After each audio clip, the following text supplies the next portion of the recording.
복된 주일 이 시간에 여기까지 나오신 여러분들 위해 하나님의 크신 은혜가 함께하기를 진심으로 기원합니다. 아울러 여러 가지 사정으로 영상으로 예배에 참여하는 모든 분들에게도 동일한 은혜가 있기를 기원합니다. 네, 오늘은 계속해서 시편의 말씀을 공부하도록 하겠습니다.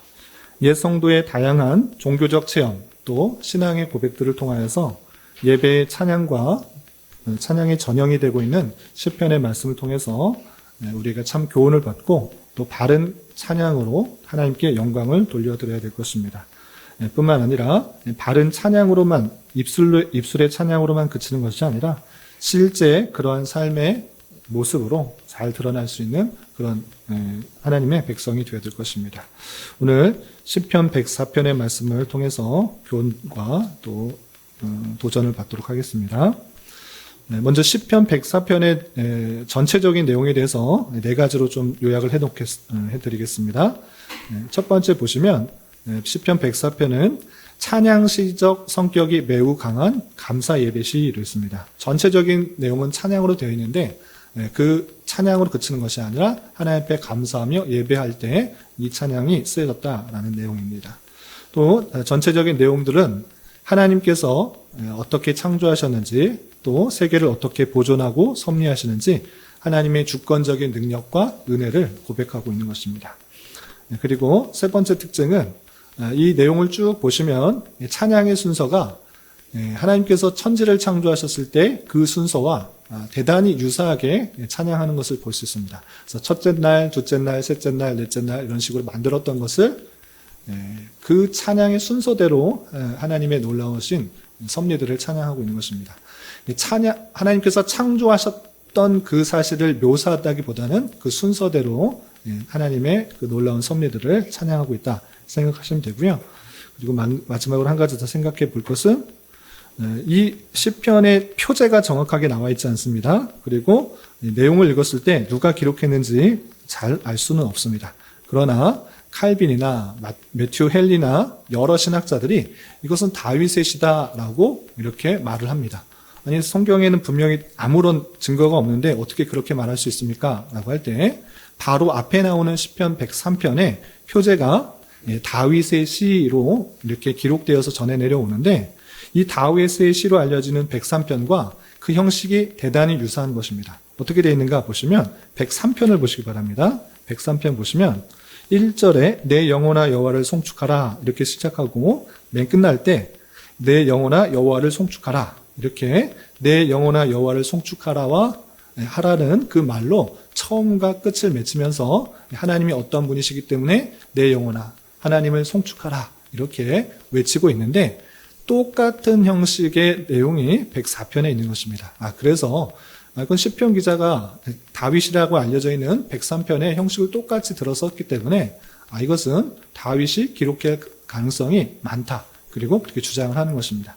그러나 정확하게 이 표현이 그렇게 드러나고 있지는 않지만 작자 미상으로 되어 있지만 다윗의 기록이다. 이렇게 함께 생각해도 크게 무리는 되지 않을 것입니다.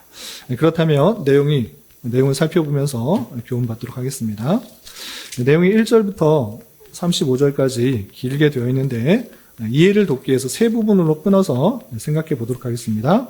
먼저 1절부터 5절까지는 하나님의 어떠하심에 따라서 더욱더 하나님을 찬양하는 내용이 나오는데 여기 찬양의 근거는 하나님께서 첫째 날, 둘째 날 만들어섰던 그 놀라운 그 역사들을 근거로 해서 하나님을 더욱더 송축하고 찬양하는 내용입니다.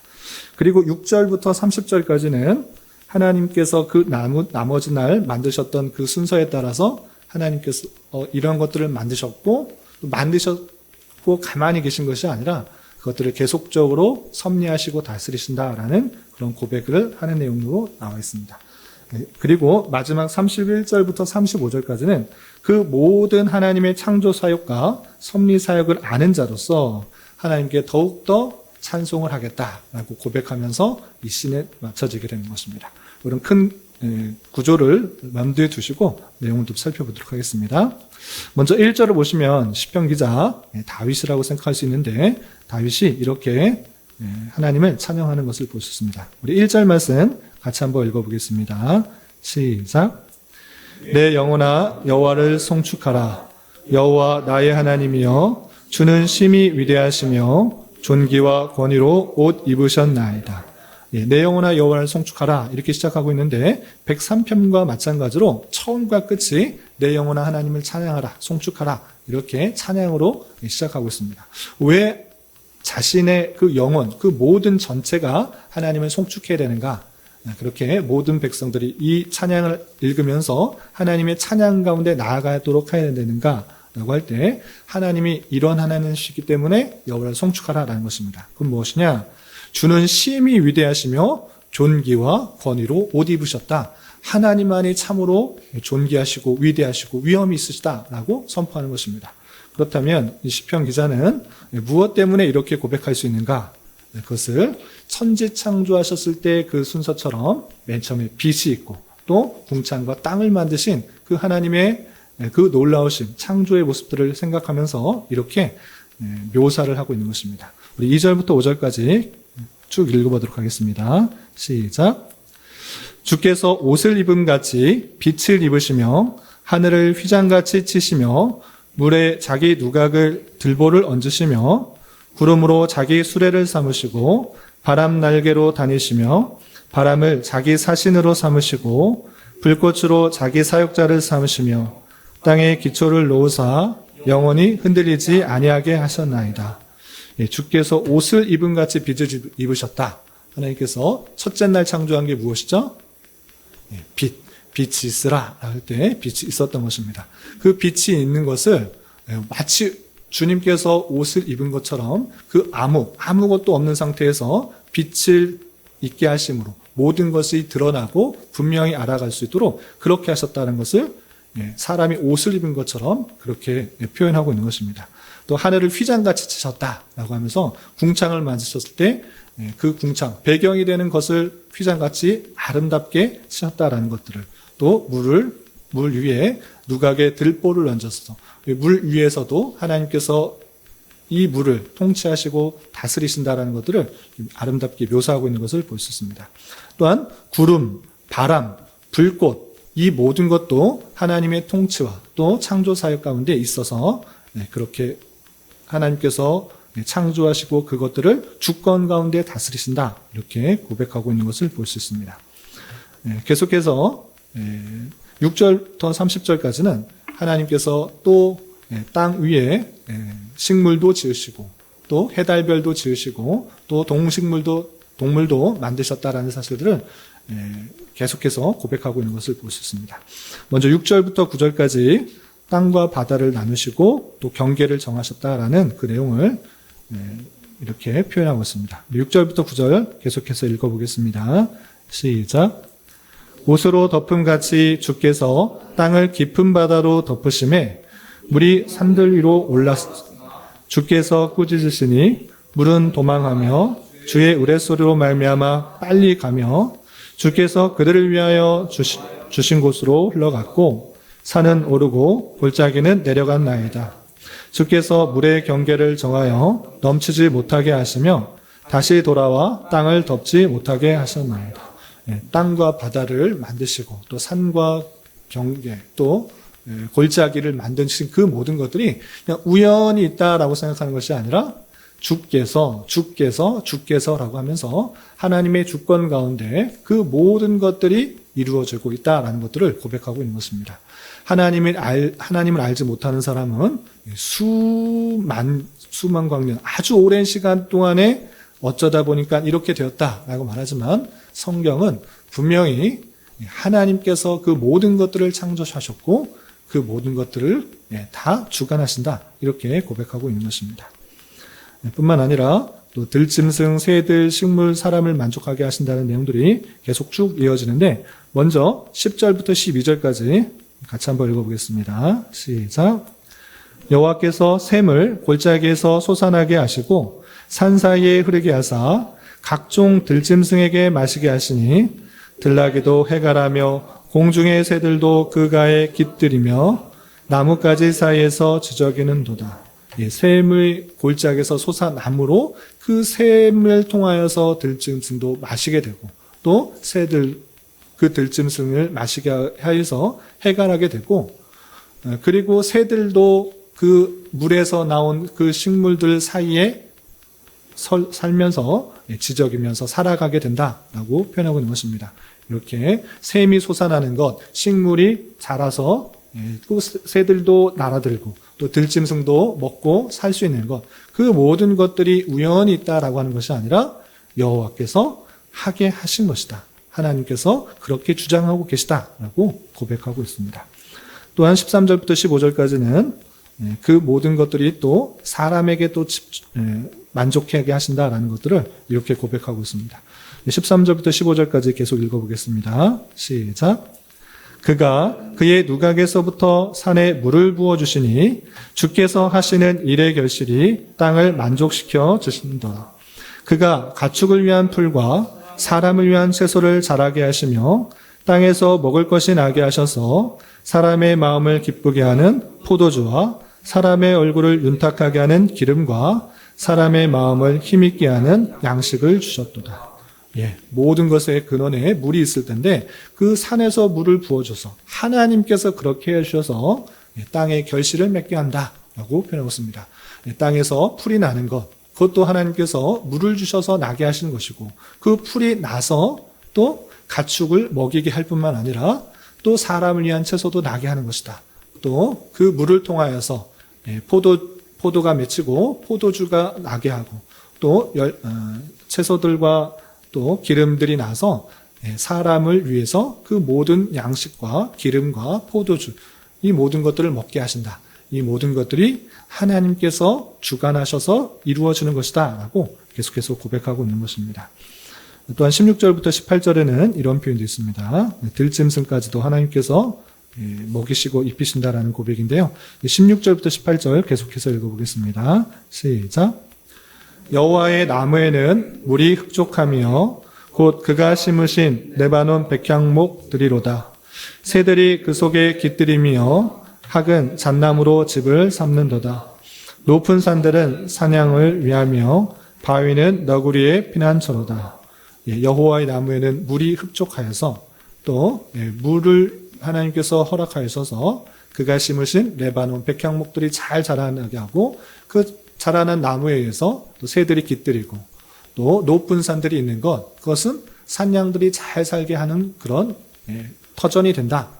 또 바위를 통하여서 바위가 숨을 곳도 허락해 주신다라고 하면서 우리가 그냥 흔히 있을 일, 그냥 어쩌다 보니까 그렇게 사는 것이라고 생각하는 그 모든 것 하나하나 아주 작은 동물과 식물, 그 생물 하나도 하나님께서 주관하여 주시고 살도록 역사하시는 것이다 라고 시편 기자는 고백하며 찬양하고 있는 것입니다. 뿐만 아니라 해와 달까지도 하나님께서는 다 운행하시고 또 만드셨다라고 이렇게 고백하고 있습니다. 19절부터 20절 계속해서 읽어보겠습니다. 시작. 여호와께서 달로 절기를 정하시며 해는 그 지는 때를 알도다. 주께서 흑암을 지어 밤이 되게 하시니 살림의 모든 짐승이 기어나오도다. 달과 해도 다 정하시고 그 모든 것들 운행하는 거 하나님께서 행하시는 것이다.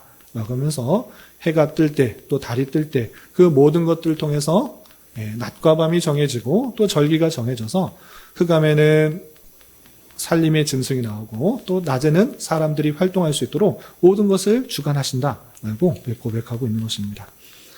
그리고 주께서 행하신 일들로 말미암아 주께 섭리하신 모든 것들로 말미암아 땅의 모든 것들이 잘 자라고 만들어졌을 뿐만 아니라 있게 된다라고 24절부터 30절까지 고백하고 있습니다.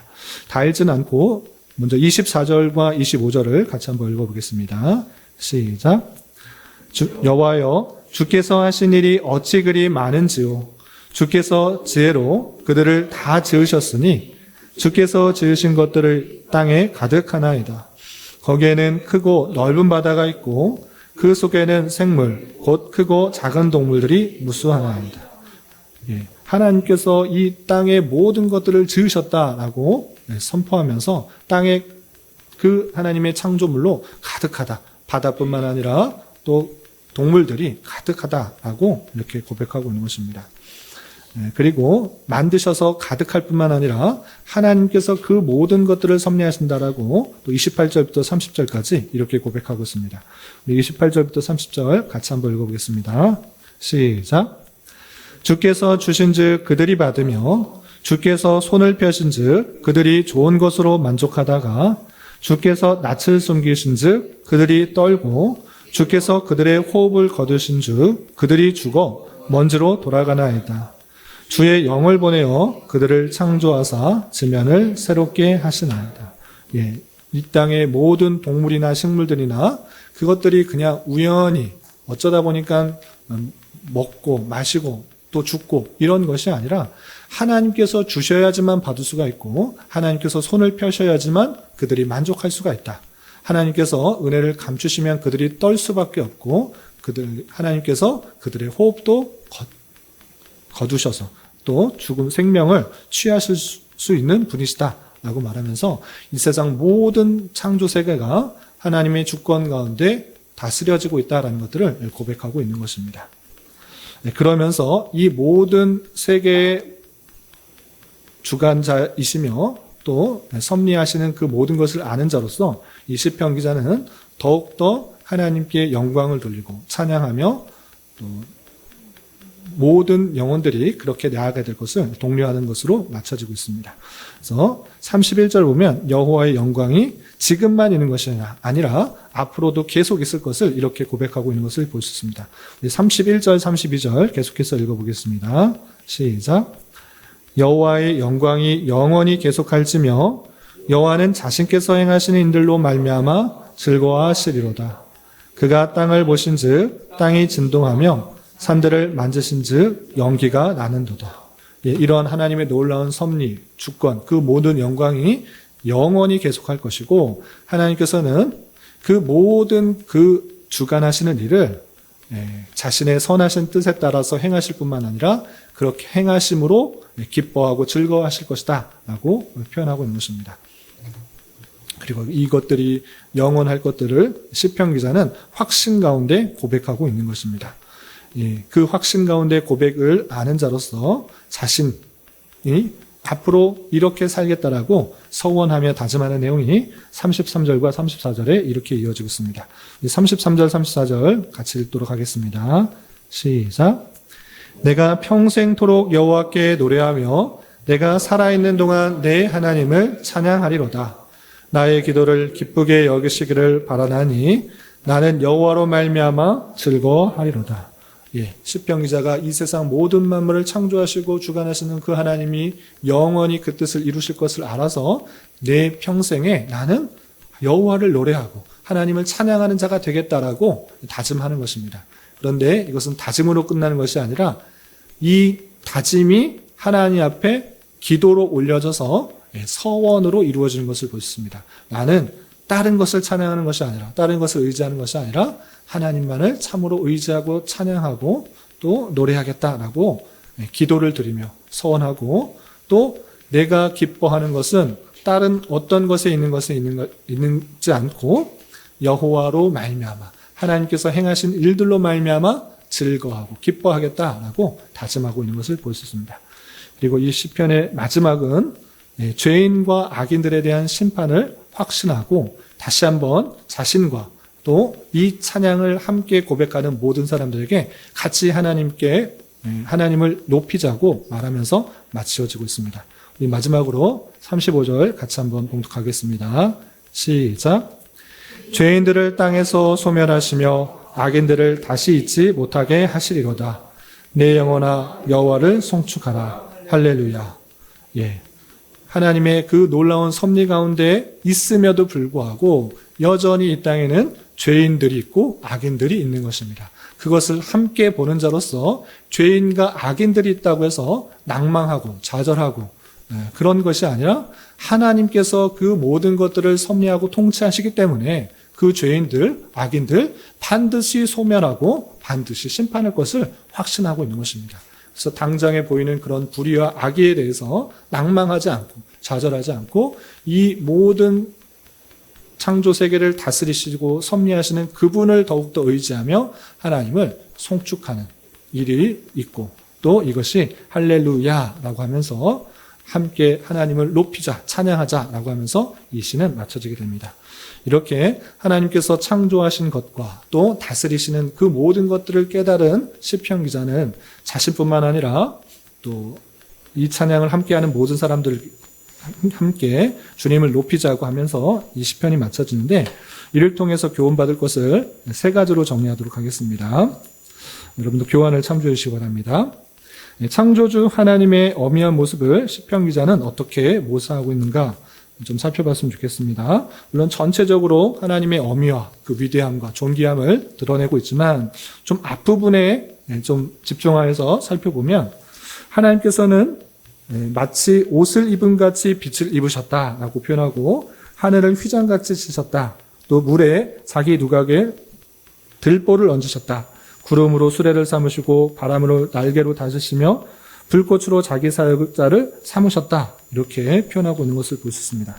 이것은 천지를 창조하실 때 첫째 날과 둘째 날에 하나님께서 아무것도 없는 가운데서 빛을 만드시고 또 궁창을 나누시는 그 모습에 비춰서 하나님의 영광과 존귀와 위엄들을 묘사하고 있는 그런 말씀으로 우리 생각해 볼 수 있습니다.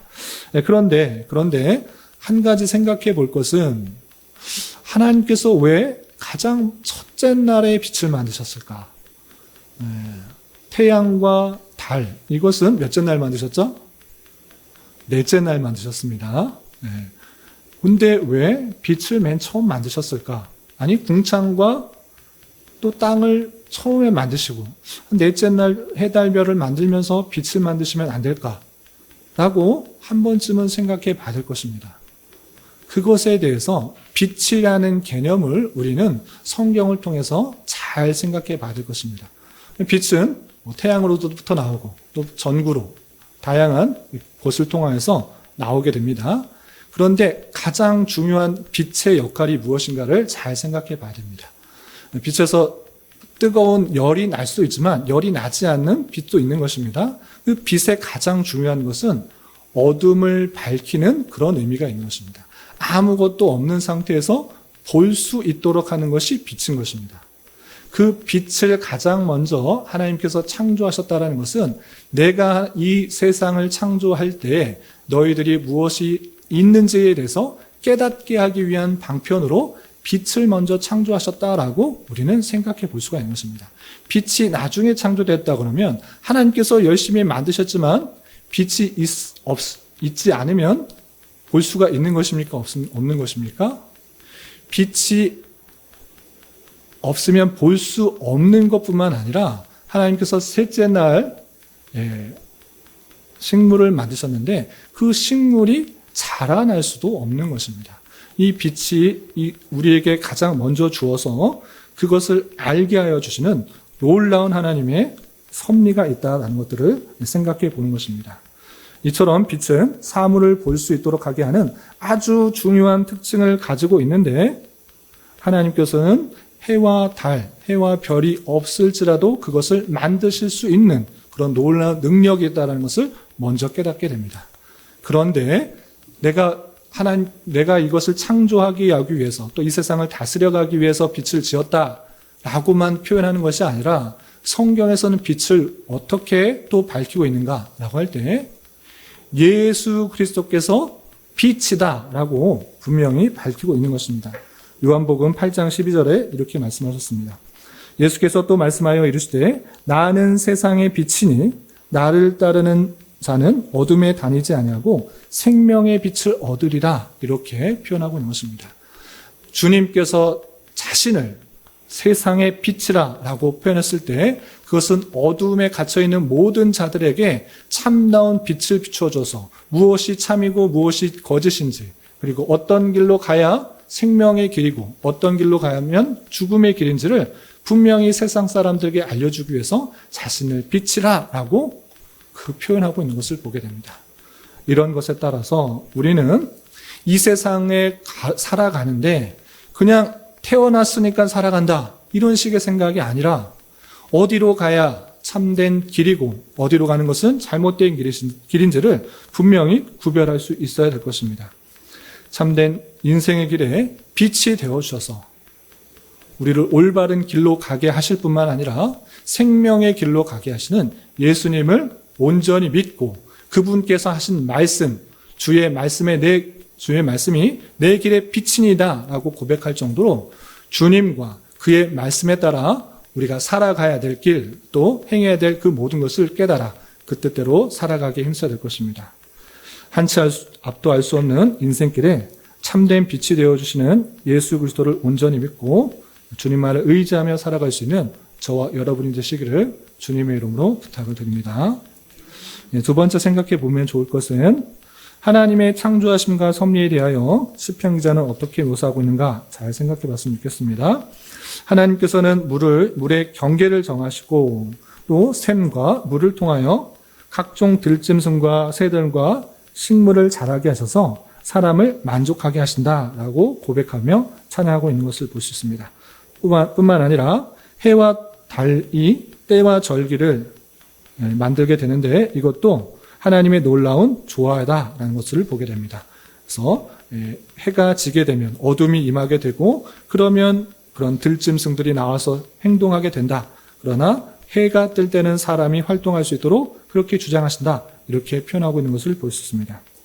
우리는 이 성경을 알지 못하면 또 성경을 알지 못하는 대부분의 많은 사람들이 이것은 그냥 자연의 형상이야. 자연적인 거야. 스스로 그런 거야. 그냥 우연히 그런 거야. 해가 뜨고 해가 지는 것, 산이 생기고 바다가 있는 것, 바다가 그 경계를 넘지 못하고 들락날락하는 것, 그냥 조수간만의 차야. 이런 식으로 생각하지만 성경은 그 모든 것들이 하나님의 창조와 주권 가운데 이루어지고 있다라고 분명히 선언하고 있는 것입니다. 그냥 있기 때문에 우리는 감사할지 모르고 또 하나님 없는 것 같아 보이지만 성경은 분명히 하나님께서 모든 것을 창조하셨을 뿐만 아니라 주관하여 다스리시고 있다라는 사실들을 선언하고 있는 것입니다. 그러므로 말미암아 우리는 성경 말씀을 통해 하나님의 위대하심과 또 역사하심들을 깨달아 내가 살아 숨쉬고 내가 내 주변에 있는 다양한 환경 속에서 살아갈 수 있다는 것에 감사, 찬송할 수 있어야 될 것입니다. 공기 중에 산소가 조금이라도 부족하도 또 태양과 지구의 거리가 조금이나마 멀어지거나 가까이 있어도 사람은 도저히 살 수가 없는 그런 존재라는 것들을 기억해보며 이 모든 것들이 그냥 매일 모든 순간에 자연적으로 접하기 때문에 감사가 없는 그런 삶이 아니라 하나님의 은혜 가운데 내가 이렇게 살아갈 수 있다는 것들을 성경을 통해 깨닫고 살아 숨쉬어서 호흡할 수 있다는 그리고 이 모든 것들을 취하여 우리가 기쁨을 얻을 수 있다는 만족을 얻을 수 있다는 것을 감사 찬송하는 자가 되어야 될 것입니다. 이런 저와 여러분 되시기를 주님의 이름으로 부탁을 드립니다. 그런데 이 하나님의 창조와 섭리 그것은 어디에 집중되고 있는가를 잘 봐야 됩니다. 하나님께서 왜 인간을 맨 마지막에 창조하셨는가? 땅과 하늘과 별과 또 식물과 동물과 다 만드신 다음에 사람을 만드셨는가? 왜 맨 마지막에 사람을 창조하셨는가를 함께 생각해 봐야 될 것입니다. 모든 창조의 핵심은 사람에게 집중되는 것입니다. 오직 사람에게만 하나님의 형상으로 지음을 받았다. 그리고 그 생기를 코에 불어 넣으셨다. 이런 표현이 분명히 있는 것입니다. 그러므로 말미암아 모든 환경은 하나님께 만드신 그런 피조 세계는 사람에게 집중, 사람이 온전히 다스리도록 맡겨주신 그런 창조 세계다라는 사실을 잊지 말아야 할 것입니다. 사람을 지으시고 생육하고 번성하여 땅에 충만하라. 그리고 그 모든 것들을 다스리라고 말씀하신 것입니다. 사람은 이 세상을 하나님의 뜻대로 온전히 다스리도록 그렇게 지음을 받았기 때문에 우리가 거하고 있는 그 모든 자리에서 하나님께서 뜻하신 것이 무엇인지 또 하나님께서 원하시는 방식대로 이 피조 세계를 온전히 다스려 나가기 힘써야 될 것입니다. 그것이 인간에게 주어진 하나님의 뜻이고 사명인 줄 알아 온전히 문화명령들을 잘 지켜나갈 수 있어야 될 것입니다. 뿐만 아니라 이것을 신약 성경, 특별히 예수님께서 산에서 많은 제자들에게 복음을 전하셨던 산상수훈과 연관해 볼 때 아주 놀라운 교훈을 두었습니다. 하나님께서 그 모든 것들을 하나도 빼놓지 않고 아주 작아 보이는 하나 그조차도 하나님의 주권 가운데 돌보시고 있다. 그러므로 그 백성들은 어떻게 해야 되는지를 우리는 잘 깨달아야 되는 것입니다. 공중의 새와 또 들의 백합화가 염려, 근심, 걱정하지 않는다. 하나님께서 지켜 보호하시고 그들을 주관하신다. 예수님께서도 말씀하신 것입니다. 제자들에게 말씀하신 것입니다. 그러므로 너희들이 세상에 입을 것, 먹을 것 이런 것들로 염려, 근심, 걱정하지 말라. 그 모든 것들이 염려, 근심, 걱정하지 않는데도 하나님께서 신실하게 지켜 돌보시는 줄 알아. 너희들은 어떠할까 보냐. 너희들은 그런 것들로 염려, 근심, 걱정하지 말고 가장 적절한 것으로 채워주시고 입힐 것을 잘 깨닫고 살아가야 된다라고 표현하고 있는 것입니다. 그 증거로 하나님께서 택하신 백성들을 얼마나 사랑하시는지를 알게 하기 위해서 하나님의 아들, 성자 하나님께서 이 땅에 성육신하셔서 이 땅에 오셨고 죄인들을 위하여 택하신 백성들의 그 죄를 대신하기 위하여 십자가에 달려 돌아가심으로 말미암아 우리는 죄사함을 받으신 것입니다. 자기 아들을, 가장 사랑하는 아들을 죽기까지 내어주신 이가 어찌 다른 것을 책임지지 않겠느냐. 이 말씀, 이 로마서의 말씀을 우리는 붙들고 살아가는 것입니다. 그런 줄 알아. 때때로 당장에 닥치는 여러 가지 일들이 낭망스럽고 힘들고 어렵다 할지라도 너무 좌절하지 마시고 또 낭망하지 마시고 하나님께서 택하신 백성들을 끝까지 지켜보아줄 줄 알고 더욱더 하나님을 믿음으로 나아가 하나님을 믿고 가장 선하신 것으로 필요한 것으로 채워주실 믿고 나아가는 자가 되어야 될 것입니다. 우리에게 주어진 생애를 염려와 근심이 아니라 하나님에 대한 온전한 지식과 또 신앙으로 감사 찬송을 할 수 있는 저와 여러분 되시기를 주님의 이름으로 부탁을 드립니다. 그리고 마지막으로 시편 기자는 무엇을 선하며 확신하였는가 생각해 봤으면 좋겠습니다. 시편 기자는 하나님의 창조하심과 또 그 창조 세계를 신실하게 다스리신 것이 영원할 것이며 그 행하신 일들로 즐거워할 것과 또 죄인들을 땅에서 소멸하실 것이며 악인들을 다시 잊지 못하게 하실 것을 확신하면서 그런 믿음 가운데 더욱더 주님을 노래하고 살아있는 동안에 하나님을 찬양할 것을 소원하며 또 여호와로 말미암아 즐거워하고 있는 모습을 볼 수 있습니다. 이러한 것처럼 하나님의 신실하신 섭리와 통치를 아는 자는 당장의 죄인들과 악인들 때문에 낭망하는 것이 아니라 하나님의 때에 하나님의 심판이 있음을 굳게 믿고 하나님의 섭리하심에 대해 더욱더 감사 찬송을 올려드린 자가 되어야 될 것입니다. 또한 시편 기자의 서원과 다짐처럼 우리는 늘 겸손한 마음으로 하나님의 뜻을 바라보며 그 속에 역사하시는 하나님의 섭리를 온전히 깨달아 주님께 찬양과 영광을 돌리기에 힘써야 될 것입니다. 그것이 우리를 지으신 목적이요 우리가 살아가야 할 이유인 것입니다. 우리가 당하고 있는 여러 가지 문제와 또 어려운 일들이 있어서 하나님께서 그 모든 것들을 다스리신다 생각하고 하나님께서 진정으로 원하시는 것들이 무엇인지를 생각하며 더욱더 기도해야 될 것이고 또 그 가운데 하나님의 섭리를 온전히 깨닫고 또 인도하심을 깨달아 더욱더 주님을 높일 수 있는 찬양할 수 있는 자가 되어야 될 것입니다. 그리고 이 자리에 앉아있는 모든 분들이 여러분들이 공부하고 또 대학에 진학하고 또 직장 생활을 하고 가정 생활을 하는 그 모든 것들이 하나님을 찬양하는 것, 하나님께 영광을 돌리는 것이 될 수 있어야 될 것입니다. 나의 기쁨과 만족만을 위한 것이 아니라 하나님께서 지으신 목적들을 생각하면서 또 하나님의 그 사명들을 생각하면서 더욱더 하나님께 영광을 돌리며 또 그분만으로 인하여 즐거워하는 자가 되어야 될 것입니다. 이런 저와 여러분 되시기를 주님의 이름으로 부탁을 드립니다. 기도하겠습니다. 하나님 아버지 감사합니다. 오늘 말씀을 통하여 창조 세계를 지으시고 그 모든 것들을 신실하게 운행하시고 다스리시는 하나님을 찬양한 시편 기자의 고백을 살펴보았습니다. 이런 말씀을 대하는 자로서 참으로 한 치 앞도 알지 못하며 피조 세계에 비하여 참으로 무능력하고 제한적인 인간임을 알아 우리의 빛이 되시는 예수 그리스도와 그 말씀을 의지하며 살아가는 자 되게 하여 주시고 악인과 죄인들은 심판하시며 택하신 백성들을 끝까지 지키고 보호하시는 줄 알아 우리에게 주어진 삶에 있어서 더욱더 주님만을 바라보며 감사 찬송할 수 있는 자 되게 하여 주옵시며 내가 하는 모든 행동과 삶의 궁극적인 목적이 하나님을 찬양하며 하나님께 영광이 되는 삶을 살아갈 수 있도록 은혜를 더하여 주시옵소서. 예수님의 이름으로 기도 올리옵나이다. 아멘.